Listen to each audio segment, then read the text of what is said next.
صدقہ دینے میں بھی، ہر چیز میں اعتدال۔ اور دیکھیں اسراف کسے کہتے ہیں؟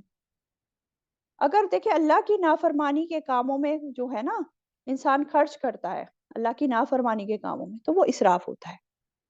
یعنی کوئی چیز غیر اللہ کے بتوں کے نام پر دی جاتی ہے تو وہ اسراف ہوگا، اور وہی چیز اگر اللہ کے نام پر دی جاتی ہے تو اس کا اجر ملے گا۔ ابن ابی حاتم کہتے ہیں کہ اگر ابو قبیس پہاڑ سونے کا ہوتا اور کوئی آدمی اللہ کی اطاعت کے کاموں میں یہ سارا پہاڑ خرچ کر دیتا تو یہ فضول خرچی نہ ہوتی، لیکن اگر کوئی ایک درہم بھی اللہ کی نافرمانی کے کاموں میں خرچ کرتا ہے تو وہ فضول خرچی کرتا ہے۔ ٹھیک ہے، تو کیا بات سمجھ میں آئی؟ اللہ کی اطاعت میں فرما برداری میں اگر انسان بڑی سے بڑی چیز بھی خرچ کر دے نا تو وہ فضول خرچی نہیں ہے، لیکن اللہ کی نافرمانی کے کاموں میں چھوٹی سے چھوٹی چیز بھی خرچ کرتا ہے تو وہ اسراف میں آ جاتا ہے۔ تو اسراف کیا ہے؟ اللہ تعالیٰ کے حکم سے آگے بڑھنا، یہ اسراف ہوتا ہے۔ تو جو چیز جتنا کرنے کو کہا گیا ہے بس اتنا ہی کرنا ہے، اگر اس سے زیادہ کر رہے ہیں نا تو پھر وہ اللہ کے حکم سے آگے بڑھنا وہ اسراف میں آ جاتا ہے۔ اسی طرح صدقے میں بھی اسراف کیا ہے؟ صدقے میں اسراف یہ ہوتا ہے کہ سارے کا سارا دے کر خود خالی ہاتھ بیٹھ جاؤ، خود محتاج ہو کر بیٹھ جاؤ، تو یہ نہیں کرنا ہے۔ صدقہ کرنے میں بھی اسراف نہیں کرنا ہے۔ کرنا کیا ہے کہ اپنے استعمال کے لیے بھی رکھیں، بچوں کی ضروریات کے لیے بھی رکھیں، اور دوسروں کو بھی دیں۔ اور ایسا بھی نہیں ہونا چاہیے کہ حد سے بڑھ جاؤ اپنے اور اپنے گھر والوں پہ خرچ کرنے میں اور دوسروں کا حق کچھ بھی نہ دو، تو یہ ساری چیزیں پھر اسراف میں آ جائیں گی۔ اور اسراف سے کیوں منع کیا گیا ہے؟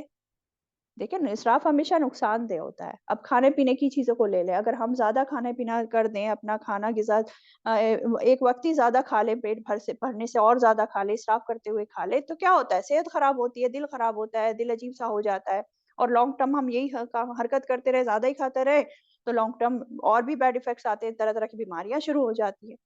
تو اسراف کسی بھی معاملے میں ہو وہ برائی ہوتا ہے، اور فضول خرچی کرنے والے تو شیطان کے بھائی ہوتے ہی ہیں، ہے نا؟ سورہ بنی اسرائیل میں بتائی گئی یہ بات۔ تو بیسیکلی اسراف صرف کھانے پینے یا صرف کپڑا پہننے یا صدقہ میں نہیں ہوتا ہے، پوری زندگی جو ہے نا، ہر زندگی کا ہر معاملے میں جو ہے اسراف جو ہے محیط ہوتا ہے۔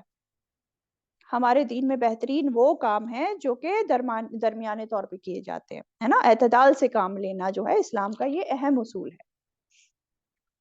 بخاری کی روایت میں آتا ہے، اس کا جو مفہوم ہے کہ فرمایا کھاؤ پیو پہنو اور صدقہ بھی کرو، کھاؤ پیو پہنو اور صدقہ بھی کرو، بغیر اسراف کے اور بغیر تکبر، فقر اور مباحات کے۔ کیا سمجھ میں آیا؟ یعنی کہ دوسروں کے سامنے اپنی بڑائی ظاہر کرنے کے لیے نہیں کرو ان سب چیزوں کو، ٹھیک ہے؟ اور آپ دیکھیں ہمارے رول ماڈل آپ صلی اللہ علیہ وسلم ہر معاملے میں اعتدال سے کام لیتے تھے، چاہے گفتگو کی بات ہو، گفتگو میں نہ بہت زیادہ بات کرتے نہ بہت ہی مختصر، کھانے پینے میں دیکھیں پیٹ بھر کر نہیں کھاتے تھے اور فاقہ کشی بھی نہیں کرتے تھے، ہلکی خوراک لیتے تھے، ہے نا؟ اسی طرح دوستی کے معاملے میں بھی حد سے نہیں گزرنا چاہیے کہ کسی سے جو ہے حد درجے کی دشمنی کر لو، تو اس میں بھی حد سے نہیں گزرنا چاہیے، اور نہ ہی دوستی میں حد سے گزرنا چاہیے، ٹھیک ہے؟ دوست کو بھی اتنا زیادہ دوستی نہ بناؤ پھر بعد میں کچھ بات انبن ہو جائے، اور دشمن سے بھی اتنی زیادہ دشمنی نہ کرو کہ بعد میں پھر دوستی ہونے کے چانس ہی نہ بچیں۔ تو کسی بھی چیز میں حد سے نہیں بڑھنا ہے۔ آپ صلی اللہ علیہ وسلم نے تکلف اور غلوب دونوں سے منع فرمایا ہے، ٹھیک ہے؟ تو کیا سبق ہوا انسان کے لیے، ہم سب کے لیے، کہ انسانی تعلقات ہوں یا عبادات ہوں یا مال کے معاملات ہوں یا اخلاقات کے معاملات ہوں، ہر چیز میں اعتدال سے کام لینا چاہیے، ہے نا؟ اور سب سے بڑی وجہ کیا ہے اس کی؟ کیونکہ انہ لا یحب المسرفین، بے شک وہ نہیں، وہ پسند کرتا اسراف کرنے والوں کو۔ اللہ تعالیٰ ایسے لوگوں کو پسند نہیں کرتے ہیں، اللہ تعالیٰ ایسے لوگوں سے محبت نہیں کرتا جو لوگ اسراف کرتے ہیں۔ اور سوچیں جب اللہ تعالیٰ اس محبت نہیں کرے گا تو کیا ہوگا؟ اس کا مطلب اللہ تعالیٰ ناراض ہے، اور یہ اللہ تعالیٰ کی ناراضگی کی دلیل ہے کہ ایسے لوگ جو سے محبت نہیں کرتا ہے اللہ، تو پھر کیا ہوگا؟ اللہ کی رحمت ایسے لوگوں سے اٹھ جائے گی۔ تو اس لیے اسراف سے ہر حالت میں بچنا چاہیے ہم سبھی کو۔ چلیں الحمدللہ آگے بڑھتے ہیں، آیت 142 پر آ جاتے ہیں۔ وَمِنَ الْأَنْعَامِ حَمُولَةً وَفَرْشًا، وَمِنَ الْأَنْعَامِ اور مویشیوں میں سے ہیں، حَمُولَةً کچھ بوجھ اٹھانے والے،